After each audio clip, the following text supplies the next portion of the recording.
don't think that, when a family that has a lot of money donates a bunch of it to the DA and some other parties as well, they're just hedging their bets, really, because they want to curry favor for whatever business or NGO or whatever else they're involved in. But it's not like they're all sitting in a dark room. I don't want to give people the impression that we're buying into conspiracy theories here, that these guys get together every third Sunday of the month and they say, well, what are we going to tell the DA to do now? The DA kind of almost second guesses itself so that it can present itself to these people in the most positive way and get the biggest check from them, which, I mean, you can say that about many parties, right?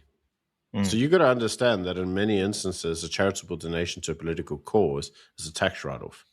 Sure. So it's non-taxable. It's going through to an entity for that. If you've got a lot of money and you need to push it around in order to reduce your tax liabilities, give it to a political party.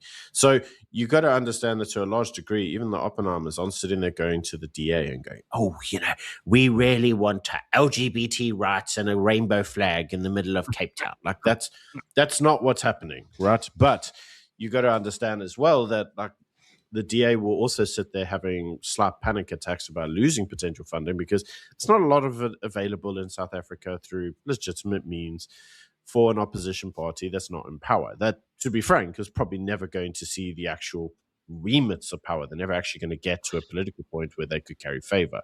So you've got to be... Would you, in your wildest, most conspiratorial moment, either of you, imagine that there were calls made that John has to go?